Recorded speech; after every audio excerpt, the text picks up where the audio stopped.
अस्सलामुअलैकुम दोस्तों, मैं तुम्हारा अपना माहर फहीम ते ये मेरा यूट्यूब चैनल बनाया से एक जल्दी ना सब्सक्राइब कर लो, ठीक है। ते अज दा व्लॉग स्टार्ट करें पे। अज दा व्लॉग केशा दे बारे च, अज दा व्लॉग इंदे मक्की दे बारे च, ठीक है ना। ते तो आपको अज दिखे नहीं है, ये देखो माशाल्लाह हुण ना खेलां अज निकलियां पईयां, ठीक है।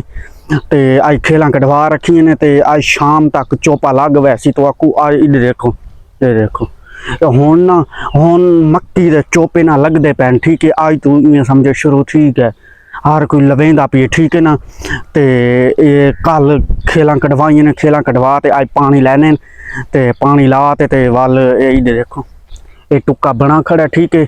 बा हुण इया वड्डा बंदा टूएल चलावन, टूएल चला ते आ वने वाल को पानी लैने, पानी ला ते वाल चोणियां को सारे ते चोपा लवे सन, ठीक है ना। चोपा लवा ते बेहतरीन माशाल्लाह देखो ना, बेहतरीन खेला निकलिया पई जबरदस्त। तो आपको अग्गा ही वहाँ ते चेक करवे ना, ठीक है ना। तो आपको अग्गा ही वहाँ ते चेक करवे सन खेला, ठीक है।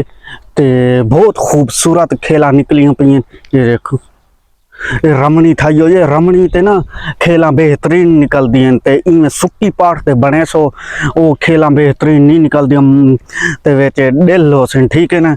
विच ते डिल होवें ना ते वाल प्लांटरी सही नहीं छिकींदा, डिल ना होवें तो प्लांटरी बेहतरीन वाल उच्चा जिक्का छिकींदा प्लांटरी ते ई देखो बेहतरीन प्लांटर छिक्का पी देखो। कोई तो आपको खेल उच्ची झिकी नजर ना सी, सीधी बेहतरीन खेल हो सी। बाकी आल संगत